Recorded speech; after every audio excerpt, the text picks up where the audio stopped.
ওমরে ফারুক সালাত শুরু করলেন, ফজরের সালাত, আল্লাহু আকবার। ইন দ্য মিন টাইম আবু লুলু এই খঞ্জর নিয়ে ওমরে ফারুকের বুকের মধ্যে 3টা স্টেবিং করলেন। একটা মারলেন নাভির নিচে, মারার সাথে সাথে পাকস্থলী কেটে গেল। আরেকটা মারলেন পাজরে, পাজর ছিঁড়ে গেল।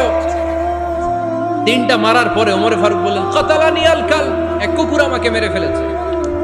পেছন থেকে এক সাহাবীকে টান মেরে সামনের দিকে নিয়ে গেলেন, তুমি নামাজের ইমামতি করো। আর ওমরে ফারুককে বাকিরা ধরাধরি করে পেছনে নিতে আরম্ভ করলেন। আর এই আত্মাই আক্রমণ যে করেছে, সে কাতারের মাঝখান দিয়ে যেতে আরম্ভ করলো আর 2 দিকে ছুরি মারতে আরম্ভ করলো। 13 জন সাহাবীর গায়ে ছুরি মেরেছে, 7 জন সাহাবা স্পট ডেথ, জায়গায় মৃত্যু। এই ভয়ঙ্কর অবস্থা দেখে এক সাহাবী বুরনুস, এক ধরনের জুব্বা আছে মাথাওয়ালা, অনেকে জ্যাকেট পরছেন না এরকম মাথাওয়ালা, লম্বা জুব্বা আছে আর ওপরে শীতে পড়ে মাথাওয়ালা, এই মাথাওয়ালা জুব্বা বের করে এক সাহাবী জালের মতো তার দিকে উড়ায় মারল। ওই বুরনুসের মধ্যে পেঁচিয়ে আবু লুলু মাটিতে পড়ে গেল আর সুইসাইড করে ফেলল, নিজের বুকে নিজে মেরে আত্মহত্যা। যেই সাহাবীকে ইমামতির জন্য দাঁড় করালেন, উনি ছোট্ট সূরা দিয়ে প্রথম রাকাতে সূরা আল কাউসার, দ্বিতীয় রাকাতে সূরাতুল ইখলাস দিয়ে নামাজ শেষ। ওমরে ফারুক বেহুশ। ওমরে ফারুক কি বেহুশ। সবাই কান্নাকাটি করতেছে, সবাই দেখতে গেলেন, এখন হুঁশ ফিরে না। মুখের মধ্যে মুখ খুলে রাষ্ট্রের চিকিৎসক মুখের মধ্যে দুধ দিলেন, ওই নাভি দিয়ে দুধ বের হয়ে যায়, পাকস্থলী কেটে ওখান দিয়ে দুধ বের হয়ে যাচ্ছে। তারা বললো ওনারে বাঁচানো সম্ভব না, দেখেন হুঁশ ফিরে কিনা। হুঁশ ফিরলে ওনার পরে কে আমির হবে, উনি যেন প্যানেল ঠিক করে দিয়ে যায়। সবাই তাকিয়েছে ওমরে ফারুকের চোখের দিকে। আল্লাহর মেহেরবানিতে ঘন্টা খানিক পরে উনি চোখ খুললেন। চোখ খোলার পরেই বলেন নাই, ও মা আমি মরে যাই। চোখ খোলার পরে উনি বলেন নাই, কে মারলো আমারে। চোখ খোলার পরে উনি বলেন নাই, আমার পরে নেতা কে হবে। চোখ খোলার পরে সর্বপ্রথম কথাটি ছিল, আসল্লান নাস, আমার নেতৃত্বে যে ফজরের নামাজটা শুরু হয়েছিল এটাকে ঠিকমতো তোরা পড়েছিলি? আমার নেতৃত্বে যে ফজরের জামাত শুরু হয়েছিল সেটা ঠিকঠাক মতো সমাপ্ত হয়েছিল কিনা আগে বল। আসল্লান নাস, নামাজটা হয়েছে কিনা বল। সুবহানাল্লাহ বলতে পারলেন না? This is Umar, hour super hero. নেতা অনেকগুলো লাগে না, এরকম নেতা একটাই যথেষ্ট যে গোটা বিশ্বকে কাঁপায় দিতে পারে। চিল্লায় বলো ঠিক কিনা? বিশ্বনবী মক্কায় বসে বসে তাহাজ্জুদের সালাত পড়ে আল্লাহর কাছে দোয়া করলেন, আল্লাহুম্মা আইজ্জাল ইসলাম বিআহাব্বির রাজুলাইনি ইলাইক। ও আল্লাহ, 2 জন লোকের নাম বলবো, 2 জনের দরকার নেই, এই 2 জনের একজনকে আপনি ইসলামের সুশীতল ছায়া তলে এনে ইসলামকে বিজয় দান করে দেন। মুহূর্তের মধ্যে দোয়াটা কবুল করে নিয়েছে কে? বিশ্বনবী বললেন, আল্লাহ 2 জনের নাম বলবো আজকের দোয়ায়। আবি জাহাল ইবনে হিশাম, হয়তো হিশামের বেটা আবু জাহেলকে আপনি ইসলামের ভিতরে নিয়ে আসেন, কিংবা ওমর ইবনুল খাত্তাব, খাত্তাবের বেটা ওমরকে আপনি ইসলামের ছায়া তলে নিয়ে আসেন। ওমরে ফারুকের জন্য দোয়াটা কবুল করে নিয়েছে কে? মক্কার যে অবস্থা, আল্লাহর হাবিব সাল্লাল্লাহু আলাইহি ওয়াসাল্লাম বুঝলেন মক্কার এই 2 জনের একজন যদি আমার সাথে না থাকে তাহলে মক্কায় দাওয়াতি কাজ চালিয়ে যাওয়া যাবে। আল্লাহর বললেন, আল্লাহ বেশি চাই না, এই 2 জনের একজন, হয় আবু জাহেল নয় ওমর, হয় আবু জাহেল নয় ওমর। বিশ্বনবী যখন দোয়া করলেন, এই দোয়ার একটা ঈমানি ধাক্কা, নূরানি ধাক্কা সাইয়েদনা ওমরে ফারুকের হৃদয়কে স্পর্শ করে ফেলল। দোয়া ইজ লাইক এ মিসাইল। এই যে আমরা দোয়া করি, এটা মিসাইলের মতো। যুদ্ধে মিসাইল হামলা করে না? মিসাইল হামলা করার পরে এই মিসাইল লক্ষ্য বস্তুতে যে ভেদ করে, ঠিক কিনা? তেমনি দোয়ার মতো যদি আপনি দোয়া করতে পারেন, আপনি যেই জন্য দোয়া করেছেন ঠিক ওই জায়গায় যে আপনার দোয়া স্পর্শ করে। সুবহানাল্লাহ পড়বেন না? বিশ্বনবীর দোয়ার মাধ্যমে প্রথমে সাইয়েদনা ওমর ফারুকের হৃদয়ে এক ধাক্কা লাগলো। 2 নম্বরে রব্বুল আলামিন সূরাতুল হাক্কা দিয়ে ওমর ফারুকের হৃদয়ের মধ্যে দিলেন এক ধাক্কা। পড়েন আল্লাহু আকবার। কোরআনের ভেতরে সূরাতুল হাক্কা নামে একটা সূরা আছে না নাই? আল হাক্কাতু মাল হাক্কা ওয়া মা আদরাকা মাল হাক্কা। পড়েন আল্লাহু আকবার। বিশ্বনবী যখন দোয়া করলেন, ওই দোয়া যখন সৈয়দনা ওমরে ফারুকের হৃদয়ে স্পর্শ করলো, সৈয়দনা ওমরে ফারুক সব সময় বিশ্বনবীরে ফলো করতে আরম্ভ করলেন। বিশ্বনবী ডানে গেলে লুকিয়ে লুকিয়ে ওমর ফারুক ডানে যায়, বিশ্বনবী বায়ে গেলে লুকিয়ে লুকিয়ে ওমরে ফারুক বায়ে যায়। বিশ্বনবী একবার মসজিদুল হারামে যে নামাজ পড়তে শুরু করলেন, ওমরে ফারুক তখন বিশ্বনবীর পিছু পিছু ছদ্মবেশে পেছন থেকে যে বিশ্বনবী কিভাবে নামাজ পড়ে দেখতে শুরু করলেন। বিশ্বনবী ইন দা মিন টাইম এশারা নামাজে আল হাক্কাতুল হাক্কা তেলাওয়াত শুরু করে দিলেন।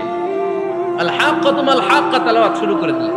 তেলাওয়াত করতে করতে বিশ্বনবী যখন তেলাওয়াত করতেছে, ওমরে ফারুক এরকম দুলতেছে আর মজা পাচ্ছে। ওমিয়া বিশ্বনবীর কণ্ঠ বুঝি আমার মতো কণ্ঠ, আপনার মতো কণ্ঠ, আহমদ বিন ইউসুফের কণ্ঠ, আব্দুল বাসিতের কণ্ঠ না। বিশ্বনবীর গলায় যে কি সুরের ঝংকার আল্লাহ দিয়েছেন, কি সুরের লহরী আল্লাহ দিয়েছেন, একবার যে শুনতো পাগল হয়ে যেত। আল্লাহু আকবার। বিশ্বনবী সূরা হাক্কা মন্ত্রমুগ্ধ তেলাওয়াতে, মন্ত্রমুগ্ধ সুর দিয়ে, মন্ত্রমুগ্ধ কণ্ঠ দিয়ে তেলাওয়াত করতে লাগলেন। এশার সালাতে ওমরে ফারুক দুলতে লাগলেন। ওমরে ফারুক যত শুনেন অবাক হয়ে যায়, যত শুনেন অবাক হয়ে যায়, যতই শুনে অবাক। কিরে?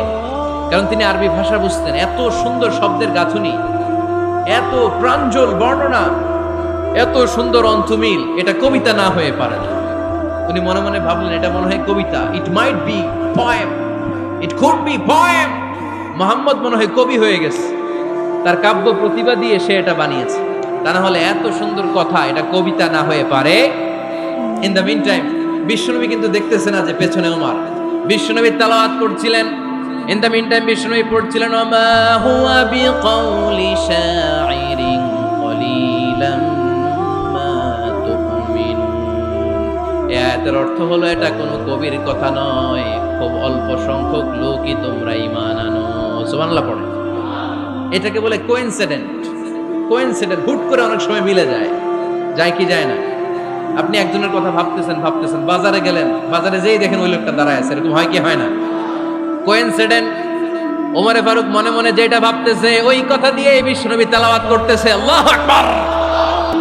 বিশ্বনবী যে আয়াত তেলাওয়াত করছিলেন, আয়াতের অর্থ হলো এটা কোনো কবির বানানো কবিতা না, খুব অল্প সংখ্যক লোকই তোমরা ঈমান আনো। ওমরে ফারুক আটকে উঠলেন, থমকে দাঁড়ালেন। ঘটনা কি? আমি মনে মনে ভাবলাম, কি রে এত সুন্দর কথা, এটা তো মানুষের কথা হতে পারে না, এটা নিশ্চয়ই কবিতা, কবির কথা। কিন্তু মুহাম্মদ এখন আবার পড়তেছে ওমা হুয়া বিকাউলি শাইর, এটা কোনো শায়েরের কবির কথা নয়। কলিলাম মা তুমিনুন, অল্পই তোমরা ঈমান আনো। তার মানে আমার মনে যা আসলে মুহাম্মদ এটা টের পায়। মুহাম্মদ গণক। নাউজুবিল্লাহ পড়বেন না? মুহাম্মদ অনেক বড় মাপের একজন গণক। মানুষের হৃদয়ে কি চলে, মনে মনে কি ভাবে, মুহাম্মদ না দেখেও বলে দিতে পারে। ইন দা মিন টাইম বিশ্বনবী পরের আয়াতে পড়লেন ওয়ালা বিকাউলি কাহিনি কলিলাম মা তাযাক্কারুন। এই আয়াতের অর্থ হলো এটা কোনো গণকের বানানো গণনা নয়, খুব অল্প সংখ্যক লোকই তোমরা উপদেশ হিসেবে এটাকে মানো। সুবহানাল্লাহ পড়েন। এবার আর ওমরে ফারুকের সহ্য হয় না, কি আজীব তামাশা। প্রথমে মনে করলাম কবিতা, মোহাম্মদ কয় কবি না, সে কবি না, এটা কবিতা না। তারপর ভাবলাম সে গণক, সে আয়াত পরে পরে বলে দিল এটা গণনা নয়। তাহলে এটা কি? এটা কি কবিতাও না, গণনাও না, তাহলে এটা কি? বিশ্বনবী তখন বললেন তানজিলুম মির রাব্বিল আলামিন। সুবহানাল্লাহ পড়েন। পরের আয়াত ছিল তানজিলুম মির রাব্বিল আলামিন। এটা দুনিয়ার কোনো কবির বানানো কবিতা না, এটা কোনো গণকের গণনা না, এটা কোনো সাহিত্যিকের বানানো সাহিত্য নয়, এটা মহাবিশ্বের পরিচালক রব্বুল আলামিনের কাছ থেকে পাঠানো কিতাব কোরআন। সূরা হাক্কার ধাক্কায় ওমরে ফারুক কাইত। প্রথমে ধাক্কাটা লাগলো যে দোয়া। বিশ্বনবী তাহাজ্জুদে কেঁদে দোয়া করলেন, আল্লাহ হয় আবু জাহেলরে দিবা নাইলে ওমরে দিবা। ওই দোয়া ওমরে ফারুকের হৃদয়ে ছোঁয়া লেগেছে। এরপরে হাক্কা, সূরাতুল হাক্কা দিয়ে দিলে এক ধাক্কা। এই ধাক্কা খেয়ে উথাল পাথাল হৃদয়ের মধ্যে, হায় রে এ কি বাণী, এ কেমন কথা, কে মুহাম্মদ? তারপরও শয়তানের ওয়াসওয়াসা আছে না নাই? আল্লাহ বলে যতই ওয়াসওয়াসা ওমরকে দেয়া হোক, আমি ওমরে ফারুককে মুসলিম উম্মতের সেনাপতি বানিয়ে ছাড়বো, আমি সেনাপতি বানাবো। এবার 3 নাম্বার ডোজ। ডাক্তারের কাছে গেলে প্রথমে দেখবেন সিম্পল ডোজ দেয়, নরমাল ওষুধ, এটাতে কাজ না হইলে ডোজ বাড়ায়, একেবারে কাজ না হইলে অ্যান্টিবায়োটিক মারে, আছে না নাই?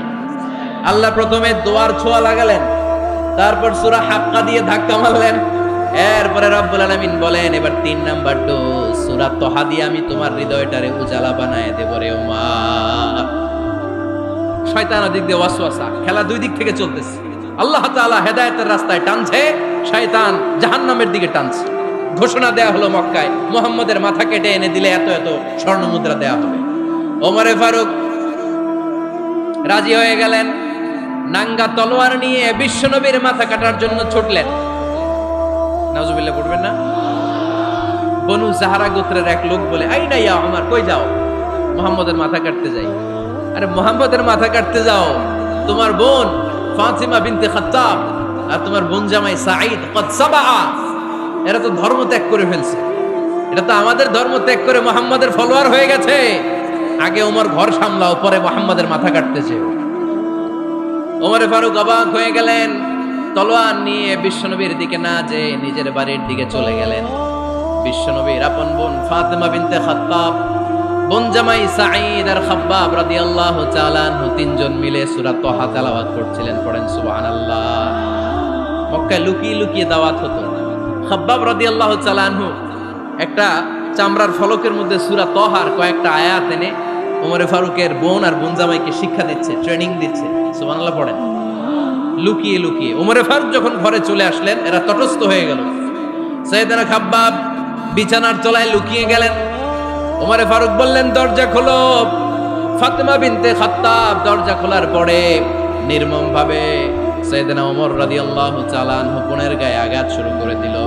বোন জামাইকে আহত করতে শুরু করলো আর বলতে শুরু করলো, তোরা পাগল হলি কেন? কি আছে ওই মুহাম্মাদের মধ্যে? কি জাদু নিয়ে সে এসেছে? সে যাই বলে লোকজন পাগল হয়ে যায়, সবাই তার উপর কালিমা পড়ে ঈমান এনে ফেলে। কি এমন জিনিস তোদের কাছে আছে যেটা দেখে মুহাম্মদকে তোরা ভালোবাসলি? কি আছে? কি পড়তেছিলি আমারে দেখা। ফাতেমা বলে, ইন্নাকা রিজসুন লা ইয়ামাসসুহু ইল্লাল মুতাহহারুন। ও আমার ভাই ওমর, তুমি নাপাক। তুমি কি? লা ইয়ামাসসুহু ইল্লাল মুতাহহারুন, পবিত্রতা অর্জন না করে এই কোরআন ধরা যায় না। সুবহানাল্লাহ পড়েন।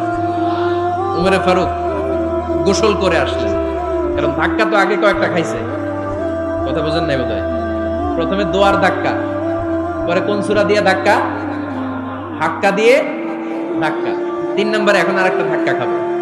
গোসল করে আসলেন। ফাতিমা বিনতে খাত্তাব বললেন, গোসল যখন করে এসেছেন, এই নেন। উমরে ফারুক এবার চামড়ার কাপড়ের মধ্যে সূরা তোহার প্রথম আয়াতের দিকে নজর করলেন। নজর করেই কোরআনের প্রেমে পড়ে গেলেন। পড়েন সুবহানাল্লাহ।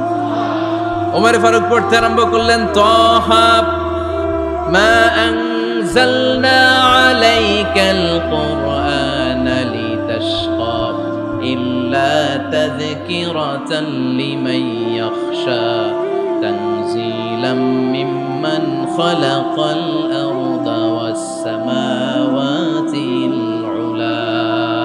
সুবহানাল্লাহ পড়েন। উনি পড়তে আরম্ভ করলেন, তোহা মা আনজালনা আলাইকাল কুরআনা লিতাশকা, এই কোরআনকে আমি তোমাদের হতভাগ্য জাতি হিসেবে দুনিয়ায় থাকার জন্য পাঠাই নাই। এটা রব্বুল আলামিনের পক্ষ থেকে এসেছে। যারা রবকে ভয় করে তাদের জন্য আছে উপদেশ। যিনি আকাশ বানিয়েছেন, জমিন বানিয়েছেন, ওই আল্লাহ তাআলা নিজেই এই কোরআন পাঠিয়েছে। আওয়াজ করে পড়তে হবে আল্লাহু আকবার। উনি খুব ভালো আরবি জানতেন। সূরা তোহা পড়ার পরে আর ধৈর্য ধারণ করতে পারে না। ওমর ফারুক ছোট্ট বাচ্চার মতো কান্না শুরু করে দিলেন। আল্লাহু আকবার। সূরা তোহাটা হাতে নিয়ে, তলোয়ারটা হাতে নিয়ে বিশ্বনবীর দিকে ছুটতে আরম্ভ করলেন। আইনা মুহাম্মদ, কোথায় মুহাম্মদ? তোমরা আমাকে মুহাম্মাদের কাছে নিয়ে চলো।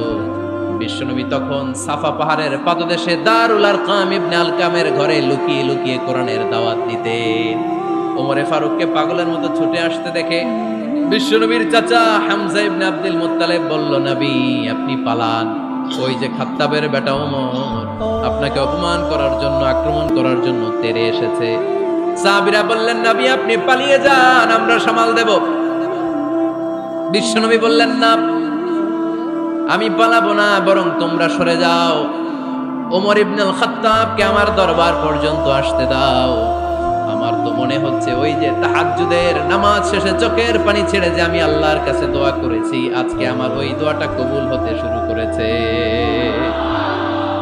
আমার তো মনে হচ্ছে আমার ওই দোয়া কবুল হবে, আসতে দাও। ওমর ফারুক এসে বললেন, আশহাদু আল্লা ইলাহা ইল্লাল্লাহ ওয়া আশহাদু আন্না মুহাম্মাদান আবদুহু ওয়া রাসূলুহু। আমি সাক্ষ্য দিলাম আল্লাহ ছাড়া কোনো ইলাহা নাই, নিশ্চয় আপনি আল্লাহর প্রেরিত বান্দা এবং রাসূল। পড়েন সুবহানাল্লাহ।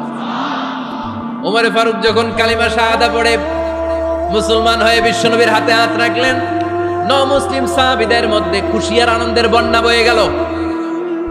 মুসলিম হাতে গোনা সাহাবারা আল্লাহর প্রশংসা করলেন। বিশ্বনবী সাইয়েদনা ওমর ফারুককে জড়িয়ে ধরলেন।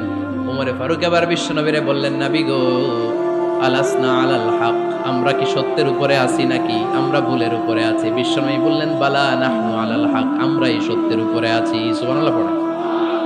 আলাসনা আলাল হক, নবী আমরা কি সত্যের উপরে নাই?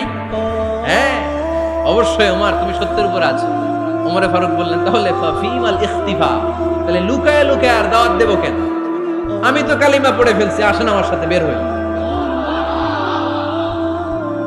ফাফিমাল ইখতিফা, আর লুকায় লুকায় কেন? আসেন আমরা বাইরে বের হই। বিশ্বনবী বললেন, ওমর এটা মাক্কি জীবন, এখানে আমরা একটু গোপনে গোপনে দাওয়াত দিতে চাই। ওমরে ফারুক বলে, না, আমার দায়িত্ব, আমি একটা মিছিল দিতে চাই নবী। আল্লাহর নামের তাকবীর দিতে দিতে দারুল আরকাম থেকে শুরু করে মসজিদুল হারাম পর্যন্ত একটা মিছিল দিয়ে আমি মক্কা কাঁপাইয়া দেব। অনুমতি দেন। বিশ্বনবী দিতে চান। ওমর ফারুক অনেক বোঝানোর পরে স্বল্প পরিসরের একটা অনুমোদন পাওয়া গেল বিশ্বনবী সাল্লাল্লাহু আলাইহি ওয়াসাল্লামের কাছ থেকে। কিন্তু মিছিল যে দিবে, মিছিলের জন্য লোকের দরকার আছে না নাই? এখানে লোক নাই, আমি একাই মিছিল দিতেছি। এটা জমবে, মিছিল জমবে। খুঁজে উনি 11 জন মুসলিম সাহাবা পেলেন। কয়জন? ওমরে ফারুক বললেন, 11 জনই সই। এই 11 জন নিয়ে আমি আল্লাহর নামে তাকবীর দেব। 2 লাইন করলেন। কয় লাইন? 2 লাইন। পেছনে 6 জন, আর এই লাইনের নেতা বানালেন বিশ্বনবীর চাচা হামজাকে রাদিয়াল্লাহু তাআলা আনহু। আর সামনে 5 জন, তার আগে দাঁড়ালেন উনি নিজেই। তাহলে 6 6 12। বললেন, এই 2 লাইনে আমরা তাকবীর দিতে দিতে, বেশি না, এই দারুল আরকামের ঘর থেকে, আপনারা জানেন যে সাফা মারোয়া এখন যে সাই হয়, এই সাফার পাদদেশে ছিল দারুল আরকামের ঘর। উনি বললেন, এখান থেকে ওই যে কাবার গিলাফ দেখা যায়, কাবার গিলাফ পর্যন্ত আমরা এই তাকবীর নিয়ে ওখানে যাব। সুবহানাল্লাহ পড়বেন না? ওখানে উনি দাঁড়িয়ে ছোট্ট একটা ভাষণ দিয়েছিলেন। উনি বলেছিলেন, মান আরাদা আন তাসকুলা উম্মু ওয়া ইয়াতামা ওয়ালাদু ওয়া তারমিলা যাওজাতুহু ফালিয়াসুদ্দানি। খেয়াল করে শুনেন, কান দুইটা খরগোশের কানের মতো খাড়া করেন। উনি এক বাক্যের একটা ভাষণ দিলেন। ভাষণ দিতে জানলে বড় ভাষণ দেয়া লাগে না। এক বাক্যের ভাষণ দিয়ে গোটা বিশ্বকে ঝাঁকুনি মারা যায়। চিল্লায় বলো ঠিক কিনা? ওমর ফারুক এক বাক্যের একটা ছোট্ট ভাষণ দিলেন। মান আরাদা আন তাসকুলা উম্মু, কে আছো মায়ের এই মক্কায়, কে আছো মায়ের বুক খালি করতে চাও? ইয়াতামা ওয়ালাদু, কে আছো বাচ্চাগুলারে, নিজের সন্তানগুলোরে ইয়াতিম বানাতে চাও? কে আছো তারমিলা যাওজাতুহু, নিজের স্ত্রীকে বিধবা বানাতে চাও? ফালিয়া সুদ্দানি, বুকের পাটা থাকলে আমি ওমর রে থামাও। ফালিয়া সুদ্দানি, দেখি মক্কায় কার এত বড় বুকের পাটা। কে আছো মায়ের বুক খালি করতে চাও, সন্তান রে এতিম বানাতে চাও, স্ত্রীকে বিধবা বানাতে চাও? ফালিয়া সুদ্দানি, পারলে আমারে ঠেকাও। এই বলে উনি আল্লাহু আকবার, আল্লাহু আকবার, আল্লাহু আকবার বলে স্লোগান শুরু করে দিলেন। এক এক স্লোগানে মক্কার মরুজমিন থারথার করে কাঁপতে আরম্ভ করলো। এই মিছিল মক্কার কেউ দেয় না। মিছিলের আওয়াজ শুনে আবু জাহেল বাইরিস, উতবা বাইরিস, শাইবা, ওয়ালিদ ইবনে মুগিরা সব বের হয়েছে। কিরে, আমার এলাকায় এত বড় স্লোগান, কার এত সাহস? বের হয়ে দেখে মিছিলের সামনে ওমর। ওমর রে দেখে দিছে এক দৌড়। কারণ ওমরে ফারুককে থামানোর মতো বাপের বেটা মক্কায় দ্বিতীয়টা কেউ ছিল না। আওয়াজ করে বলেন ঠিক কিনা? ওমরে ফারুক আল্লাহু আকবার, আল্লাহু আকবার বলে স্লোগান দিতে দিতে মসজিদুল হারামের ভেতরে ঢুকে গেল। কাবার গিলাফ ধরার পরে সেদিন মিছিল থেমেছে। ওই আল্লাহর নামের স্লোগান সেদিন কেউ থামাতে পারে নাই, কিয়ামত পর্যন্ত কেউ থামাতে পারবে না। চিল্লায় বলো ঠিক কিনা? ওই রকম একটা ওমরের দরকার, আমাদের বেশি চাই না। জোরে বলেন ঠিক কিনা? দাও খোদা দাও আমায় আবার ওমর দারাজ দিল, দাও খোদা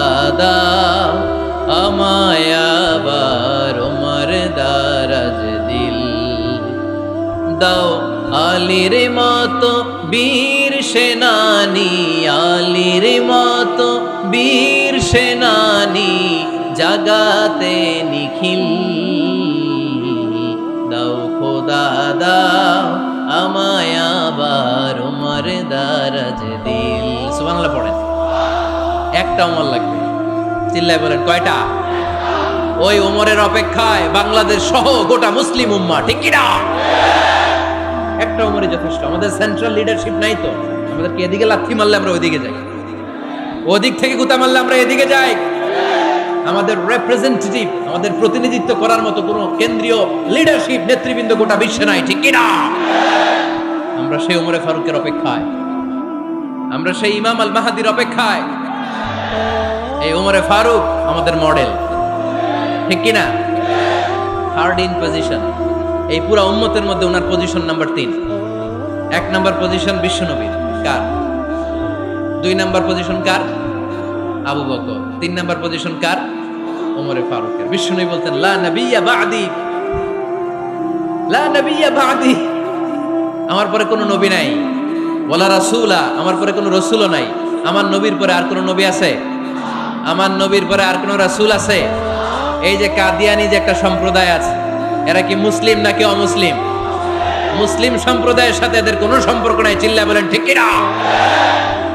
এরা যদি মুসলমান হতে চায়, আমার নবী দ্য লাস্ট মেসেঞ্জার বিশ্বনবীকে খাতামুন নবী হিসেবে সংবাদ সম্মেলন করে গোটা বিশ্বকে জানাই দিতে হবে, তারপরে তাদেরকে আমরা মুসলিম হিসেবে স্বীকৃতি দিব, চিল্লা বলেন ঠিক কি না?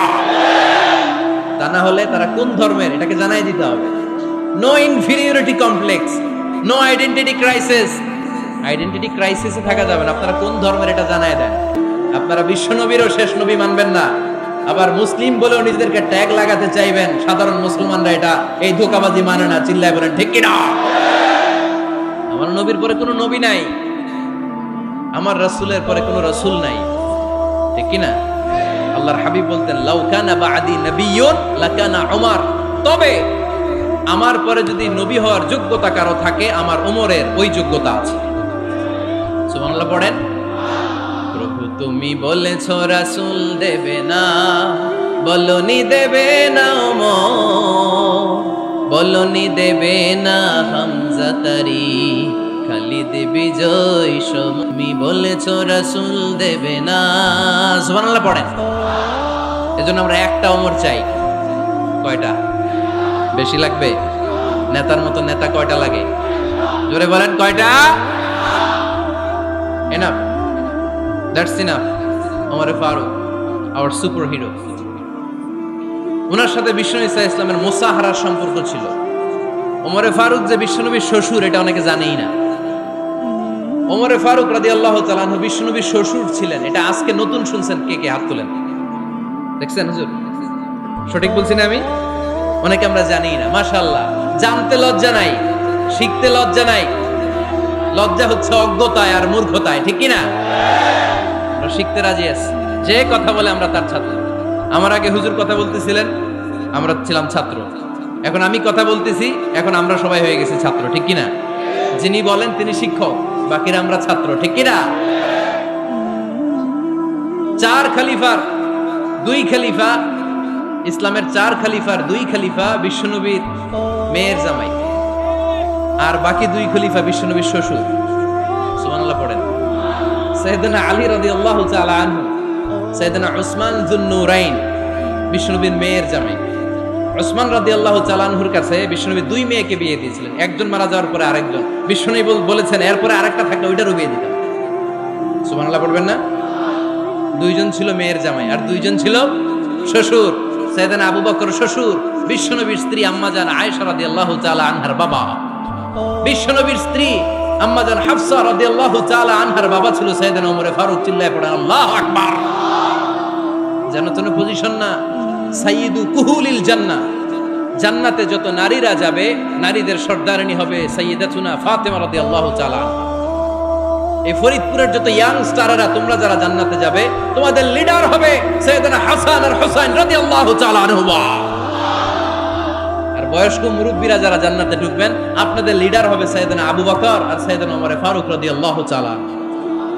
সুবহানাল্লাহ পড়তে পারলেন না? ওমরে ফারুক এটা সাধারণ কোনো ক্যারেক্টারিস্টিক্স নয়, ওনাকে আল্লাহ তাআলা নলেজও দিয়েছেন, আবার দিনদারিও দিয়েছেন। আমার দিনী ভাইয়েরা খেয়াল রাখবেন, কোনো আলেমের মধ্যে বা কোনো নেতার মধ্যে যদি এই দুইটার সমন্বয় আপনি পান, যে তার জ্ঞানও আছে আবার দিনদারিও আছে, he belongs the knowledge and he belongs the তাকওয়া, সে গোটা বিশ্বকে জয় করে ফেলবে, ঠিক কিনা? যার মধ্যে জ্ঞান আছে, যার মধ্যে তাকওয়া আছে, তারে কেউ থামায় রাখতে পারে? ওমরে ফারুককে এই দুই নেয়ামত দিয়ে ধন্য করেছে কে? সহিহ বুখারীর বর্ণনা, বিশ্বনবী সাহাবীদের সামনে একটা স্বপ্নের কথা বলছেন। বিশ্বনবী বললেন, আমি স্বপ্নে দেখলাম আমার আঙ্গুলের ফাঁকা থেকে দুধ বের হচ্ছে, আমি তৃপ্তি সহকারে দুধ খেলাম। খাওয়ার পরে দেখলাম আঙ্গুলের মধ্যে একটু দুধ লেগে আছে। আমার আঙ্গুলে অতিরিক্ত লেগে থাকা দুধটা আমি ওমরে ফারুকের মুখের মধ্যে লাগিয়ে দিলাম। সাহাবারা বললেন, ইয়া রাসূলুল্লাহ, ইয়া হাবিবাল্লাহ, মাযা আওয়ালতা বিহি, এই স্বপ্নের আপনি কি ব্যাখ্যা করলেন, আমরা তো বুঝলাম না। বিশ্বনবী বললেন, আওয়ালতু বিহি আল ইলম, আমি এই দুধ দিয়ে জ্ঞানের ব্যাখ্যা করেছি, কারণ ওমরকে আল্লাহ যেই জ্ঞান দিয়েছে গোটা বিশ্বের কাউকে এত জ্ঞান দেয় না। এজন্য স্বপ্নে যদি কেউ দেখেন যে আপনি দুধ খাচ্ছেন, তার মানে আল্লাহ তাআলা আপনার জ্ঞান বাড়ায় দিবেন। ওমরে ফারুককে দুধ খেয়ে অতিরিক্ত দুধের অংশটা বিশ্বনবী আবু বকর রাদিয়াল্লাহু তাআলা আনহুর মুখে দেন নাই, সাইয়েদনা উসমানের মুখে দেন নাই, আলী রাদিয়াল্লাহু তাআলা আনহুর মুখে দেন নাই। স্বপ্নে ওই অতিরিক্ত লেগে থাকা দুধটা বিশ্বনবী ওমরে ফারুকের ঠোঁটের মধ্যে লাগিয়ে দিয়েছেন। এই হাদিস থেকে প্রমাণ হয় আল্লাহ তাআলা জ্ঞানের নেয়ামতে সাইয়েদনা ওমরে ফারুককে ধন্য করেছেন। আবার বুখারীর বর্ণনা, বিশ্বনবী সাল্লাল্লাহু আলাইহি ওয়াসাল্লাম আরেকটা স্বপ্নের বর্ণনা দিচ্ছেন। তিনি বললেন, তোমাদের সবাইকে স্বপ্নে আমার সামনে দাঁড় করানো হলো। আমি দেখলাম তোমাদের কারো জুব্বা নাভি পর্যন্ত, কারো জুব্বা হাঁটু পর্যন্ত, কারো জুব্বা টাকনু পর্যন্ত। ওমরে ফারুককে যখন স্বপ্নে আমার সামনে দাঁড় করিয়ে দেয়া হলো, আমি দেখলাম ওমরের জুব্বা এত লম্বা, ওমর টেনে হিচড়ে তার জুব্বা নিয়ে সামনে হেঁটে যাচ্ছে। সাহাবারা বললেন, ফামাযা আওয়ালতা বিহি ইয়া রাসূলুল্লাহ, ও আল্লাহর রাসূল, এই স্বপ্ন দিয়ে আপনি কি বুঝাতে চাইলেন, আমরা কিছু বুঝলাম না। বিশ্বনবী বললেন, আউয়ালতু বিহি আদ-দীন, আমি এই হাদিসের দ্বারা দ্বীনের ব্যাখ্যা করলাম, যার জামা যত লম্বা তার দ্বীনদারি তত বেশি। সুবহানাল্লাহ, আসতে পড়েন।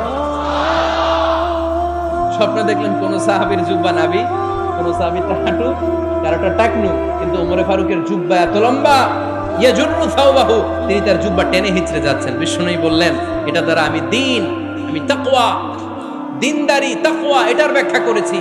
তার মানে ওমরে ফারুকের তাকওয়ার সামনে সব তাকওয়া পানি হয়ে যাবে। কোন সুবহানাল্লাহ।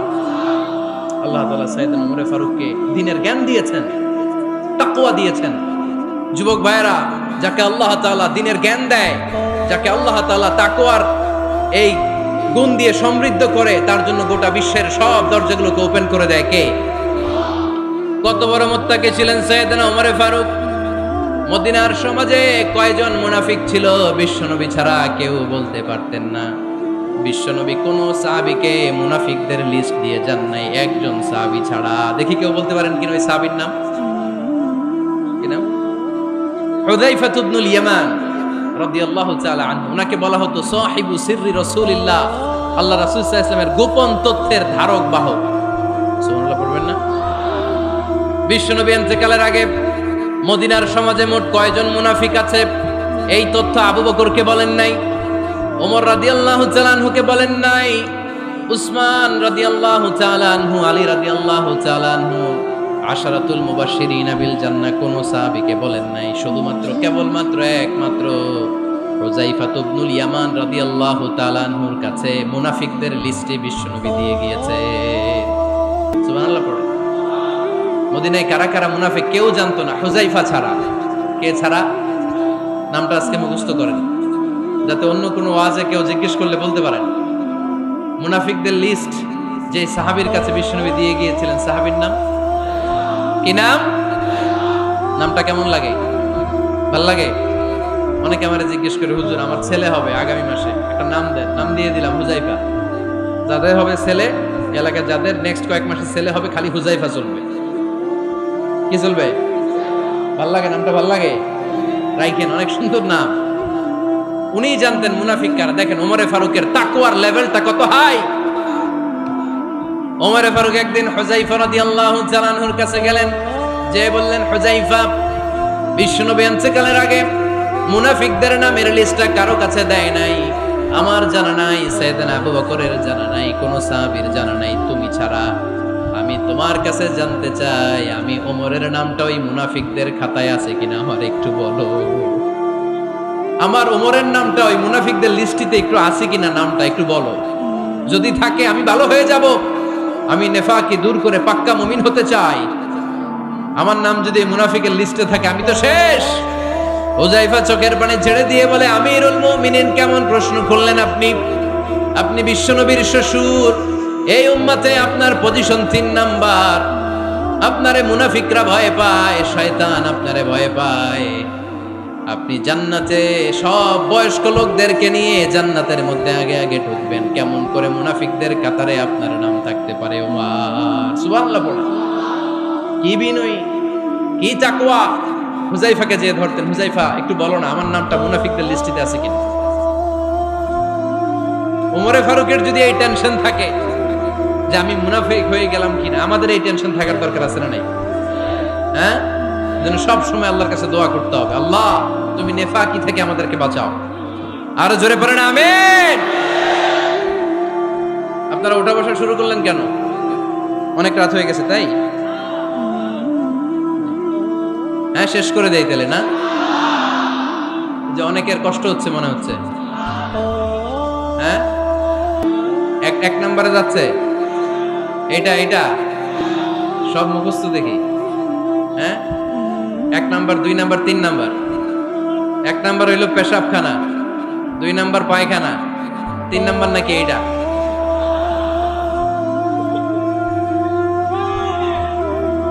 আছে না নাই? না। সিগারেট কোন মুসলমান খেতে পারে? সিগারেট হয় টোবাকো প্ল্যান্টস থেকে, তামাক পাতা। ফরিদপুরে চাষ হয় নাকি? হয়। কোন থানায় হয় বেশি? হ্যাঁ, তামাক ক্ষেত যারা দেখছেন, কোন বেড়া লাগানো লাগে? কারণ ছাগলেও মুখ দেয় না। যেটা ছাগলে খায় না, এটা কোন মুমিন বান্দা খাইতে পারে? খান কেন এগুলো পচা জিনিস? হ্যাঁ, এই পৃথিবীতে বিড়ি আর সিগারেটই একমাত্র খানা যেটা টয়লেটে ঢুকে খাওয়া যায়, তাই না? পৃথিবীতে সিগারেট আর বিড়ি একমাত্র খাবার। রাগ করবেন না যারা খান, রাগ করেন না। একটু কমন সেন্সটা কাজে লাগানোর জন্য, চিন্তার জন্য বলতেছি। এটাই পৃথিবীর একমাত্র খাবার যেই খাবারের গায়ে এই খাবারের বদনাম লেখা থাকে।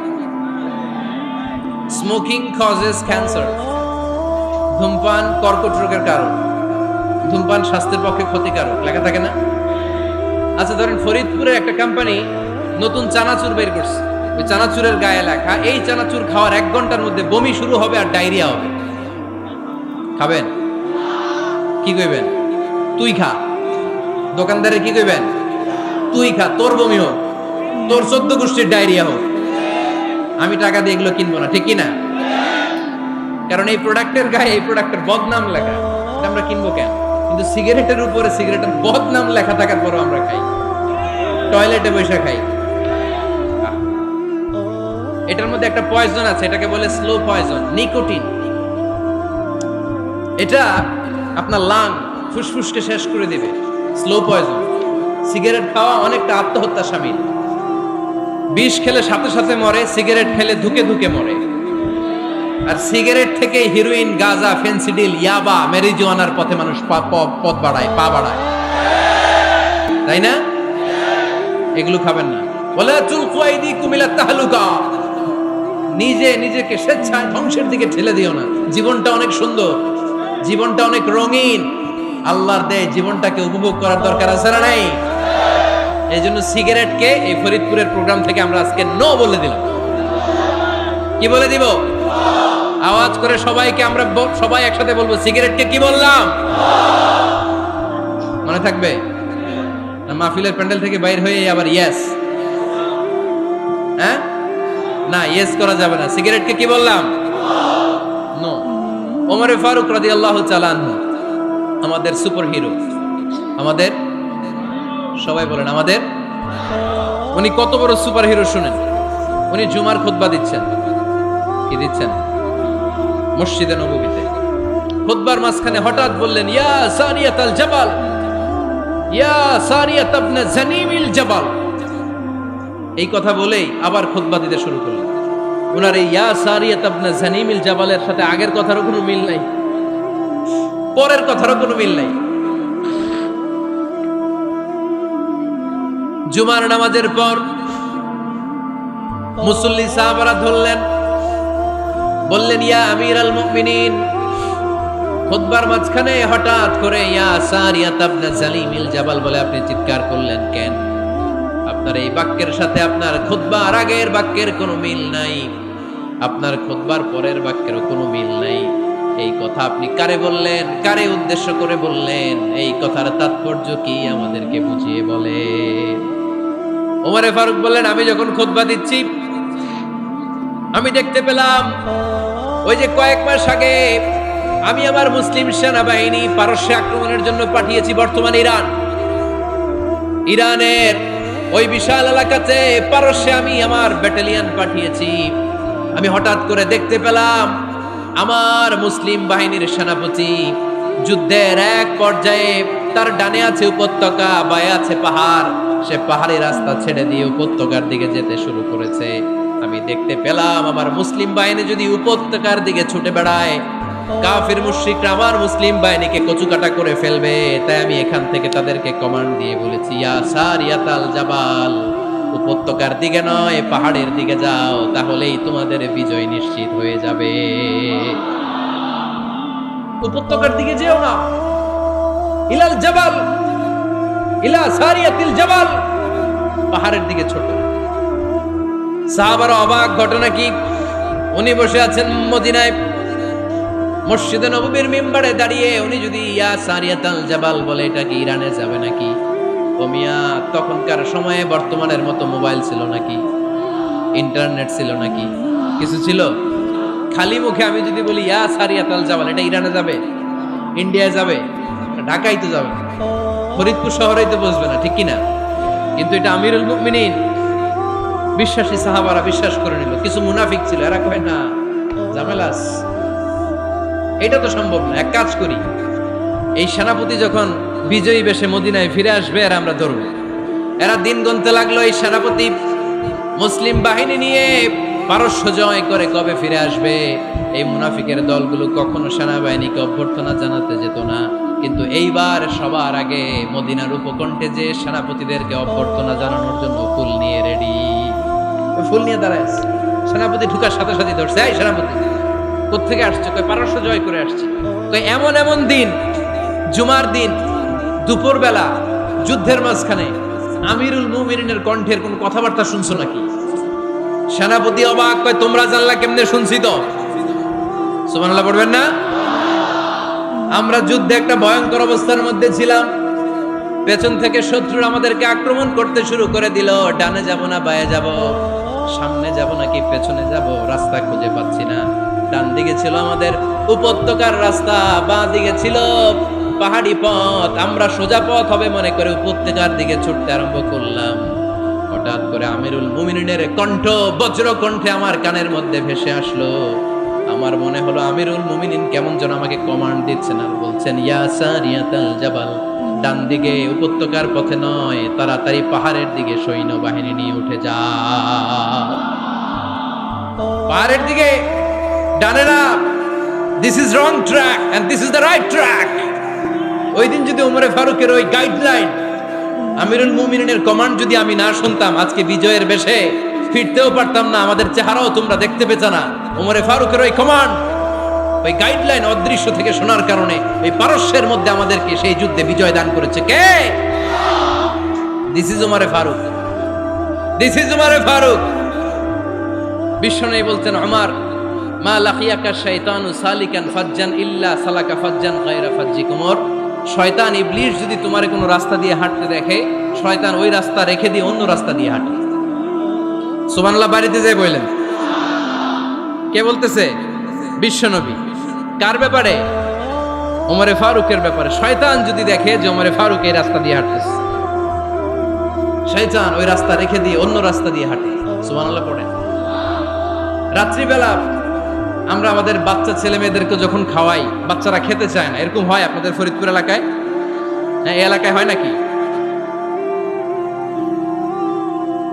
খেতে চায় না বাচ্চারা, এই চকলেট দেখায়া, এই মিনা কার্টুন দেখায়া, এইটা সেইটা এগুলো সেগুলো বলে, গল্প টল্প বলে ভুলায়া খাওয়ানো লাগে, তাই না? তারপরও খায় না। আমারও ছোট মেয়ে আছে, খেতে চায় না, এইটা সেইটা এমনি সেমনি খাওয়ানো লাগে। তো শেষে না পেরে মা বাবা বলতে বাধ্য হয়, ওই যে ভূত আসতেছে, ভূত, তাড়াতাড়ি তাড়াতাড়ি খাও, নাহলে যে ভূত ধরবে তোমারে। ওই যে বাঘ আসতেছে, বাঘ, তাড়াতাড়ি খাইলে নাহলে বাঘে কামড়াবে। বলি না আমরা? আপনারা কি বলেন? ভূত। আর কি বলেন? হ্যাঁ হ্যাঁ, আচ্ছা, এক এক জায়গায় এক একটা আমরা বলি, ভূত আসবে, বাঘ খাবে, ভাল্লুক খাবে, তাড়াতাড়ি খাও। মদিনাতে যখন ওমরে ফারুক আমিরুল মুমিনিন, মদিনার মায়েরাও বাচ্চাদেরকে খাওয়াতে পারতো না, ছোট্ট মেয়েদেরকে খাওয়াতে পারতো না, খাওয়া নিয়ে যন্ত্রণা করতো। বাচ্চারা যখন মদিনায় খেতে চাইতো না রাত্রি বেলায়, মদিনার মায়েরা বলতো তাড়াতাড়ি খাও, হা হুয়া ইয়াতি উমর, হা হুয়া ইয়াতি উমর, তাড়াতাড়ি খা, নাইলে ওই যে ওমর আসতেছে, ওমর। This is our super hero সাইয়েদনা উমর ফারুক রাদিয়াল্লাহু তাআলা। শুধু শয়তানি ভয় পেত না, মুনাফিকরাও ভয় পেত, জমের মতো ভয়। শুধু তাই না, আমাদের আম্মাজান বিষ্ণু ইসা ইসলামের স্ত্রীরাও ওমর ফারুককে ভয় পেতেন। সুবহানাল্লাহ কইবেন না? মাঝে মাঝে বিষ্ণু ইসা ইসলামের সাথে আম্মাজান আয়েশার ঝগড়া হতো, হতো না? আপনাদের ফ্যামিলিতে ঝগড়া হয়? হয় না? হয় না? কার কার দেখি? ওরে আল্লাহ, অনেক আল্লাহর ওলি আছে তো জায়গায়। ঝগড়া হয় না? কি কথা কয়, ঝগড়া হয় না বলে? বিশ্বনবীর ফ্যামিলিতে ঝগড়া হয়, আপনার ফ্যামিলিতে হয় না? মিষ্টি ঝগড়া। আর ও বিয়েই করে নাই।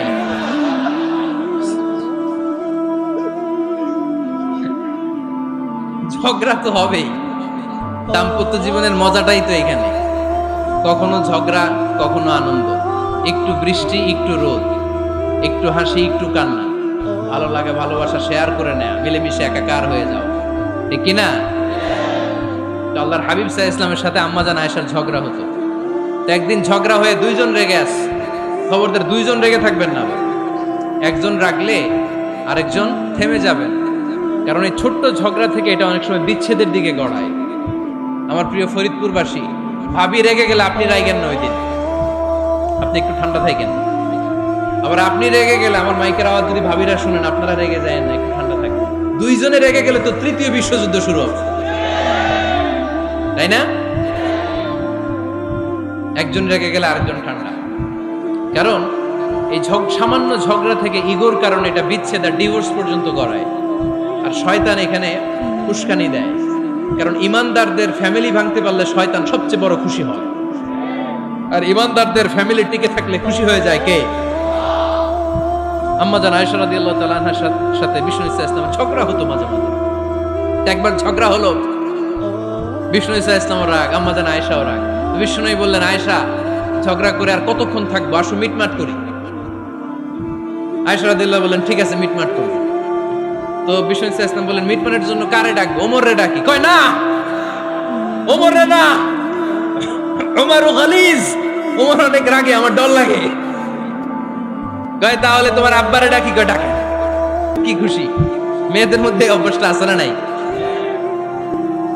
তাহলে তোমার আব্বারে ডাকি, ডাকেন। ডেকে নিয়ে আসা হলো। আবু বকর রাদিয়াল্লাহু তাআলা আনহু দাঁড়ালেন, আম্মাজান আয়েশা দাঁড়ালেন, বিশ্বনবীও দাঁড়ালেন। বিশ্বনবী বললেন, আয়েশা, তোমার আব্বা আসছে, এবার ঘটনা খুলে বলার পালা, তুমি বলবা নাকি আমি বলবো? আম্মাজান আয়েশা বললেন, আপনি বলেন, তবে ওয়ালা তাকুল ইল্লা হাক্কান, যেটা ঘটছে ওইটাই বললেন, মিথ্যা কথা কইেন না। আবু বকর রাদিয়াল্লাহু তাআলা রেগে মেগে আগুন। কি এই কথা তুমি কেমন করে বলো? বিশ্বনবীকে মিথ্যা কথা কখনো বলবে? রেগে মেগে দিলেন মেয়ের গালে এক চড়। বানিয়ে বলতেছি না, মুসনাদ আহমদ ইবনে হাম্বলের হাদিস। বাবার হাতের থাপ্পড়কে আম্মাজান আয়েশা উল্টে বললেন। সাইয়েদনা আবু বকর রাগে গড়গড় করছেন, আবার মারার জন্য তেড়ে গেলেন। এবার বাঁচার জন্য আম্মাজান আয়েশা বিশ্বনবীর পিছনে যে আশ্রয় নিলেন, বিশ্বনবী বাঁচানোর জন্য দুই হাত মেলে দাঁড়িয়ে গেলেন। পড়েন সুবহানাল্লাহ। বিশ্বনবী যখন দুই হাত মেলে দাঁড়িয়ে গেলেন, সাইয়েদনা আবু বকর রাদিয়াল্লাহু আনহু থেমে গেলেন। সাইয়েদনা আবু বকর রাদিয়াল্লাহু তাআলা আনহু ঘর থেকে বের হয়ে বারান্দায় দাঁড়ালেন, পড়েন সুবহানাল্লাহ। এবার বিশ্বনবী আম্মা জান আয়েশার কাছে যেয়ে বলেন, ইয়া আয়েশা কাইফা রাআইতিনি আনকাসতুকি মিনার রাজুল, দেখছো কেমনে বাঁচাইলাম? আমি না থাকলে ভর্তা বানাই ফেলতো আজকে। আমি বাঁচাইছি তোমারে, আমি আমার লগে ঝগড়া করো তুমি। লজ্জায় পড়ে আম্মা জান আয়েশা খিলখিল করে হেসে দিলেন, বিশ্বনবীও হেসে দিলেন। দুইজনের হাসির মধুর আওয়াজ শুনে সাইয়েদনা আবু বকর বাইরে থেকে অবাক, কিরে এতক্ষণ না ঝড় তুফান, এখন দেখি হাসি। সালাম দিয়ে অনুমতি নিয়ে ভিতরে ঢুকলেন, ঢুকে দেখেন আম্মা জান আয়েশাও হাসে, বিশ্বনবীও হাসে। এ হাসি দেখে আবু বকর রাদিয়াল্লাহু আনহু হেসে দিলেন, আরশের উপর থেকে খুশি হয়ে গেলেন কে? এবার সাইয়েদনা আবু বকর রাদিয়াল্লাহু তাআলা আনহু বললেন, ইয়া রাসূলুল্লাহ আশরিকানি ফি সিলমিকুমা কামা আশরাকতুমানি ফি হারবিকুমা। ও নবী, যুদ্ধ লাগলে, দুইজন যুদ্ধ লাগলে মীমাংসার জন্য যেমনি আমারে ডাকেন, এরকম হাসি আর আনন্দের মুহূর্তেও আমারে একটু ডাকেন। আশরিকানি ফি সিলমিকুমা কামা আশরাকতুমানি ফি হারবিকুমা। নবী, আপনাদের মধ্যে ঝগড়া লাগলে সন্ধি করার জন্য আমারে যেমনি ডাকেন, আপনাদের হাসি খুশি আনন্দ খুনসুটি এই মজাদার মুহূর্তগুলোতে আমারে বঞ্চিত রাখেন না, আমার একটু ডাকেন। সুবহানাল্লাহ পড়েন। এই মুসনাদ আহমদ ইবনে হাম্বলের হাদিস শোনার উদ্দেশ্য হচ্ছে, বিশ্বনবী প্রথমে ওমরে ফারুকের নাম বলেছিলেন।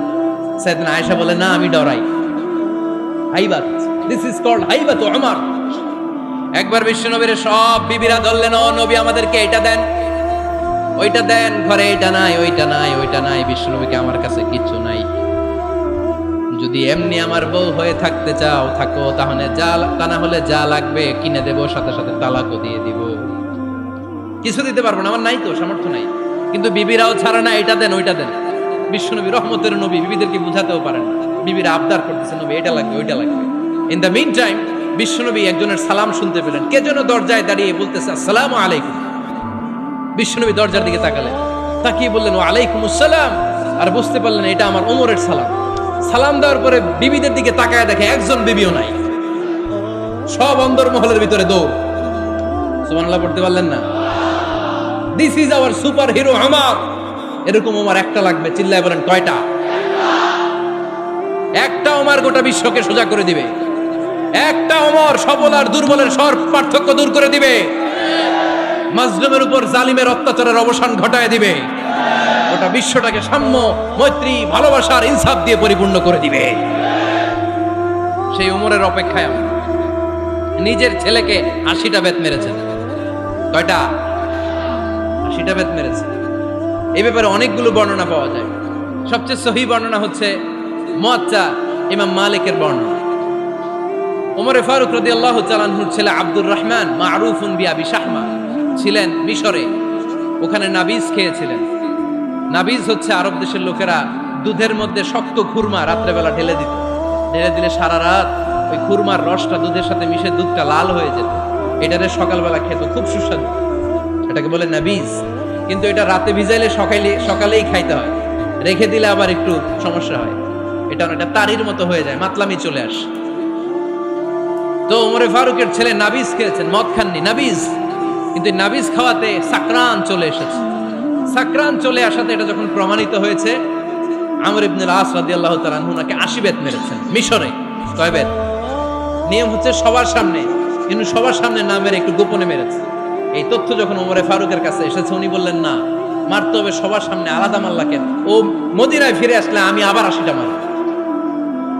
মদিনায় ফিরে আসার পরে সাইয়েদনা ওমরে ফারুক ওই আগের 80টারে আর ধরেন নাই, নিজ হাতে আবার 80টা বেত মেরেছেন। এই বেত মারার 1 মাস পরে এই আবু শাহমা ইন্তেকাল করেছে। অনেক ঐতিহাসিক বলে এই বেতের আঘাতে মরেছে, কেউ কেউ বলেছে নিজের রোগের কারণে মরেছে। কিন্তু দিস ইজ দ্য ইনসাফ সিস্টেম অফ ওমর। নিজের ছেলে বলে ছেড়ে দেয় নাই। এখন নিজের ছেলে হইলে 7 খুন মাফ, নেতার ছেলে হইলে 10 খুন মাফ, এলাকার মোড়লের ছেলে হইলে 10 খুন মাফ। No partiality in Islam.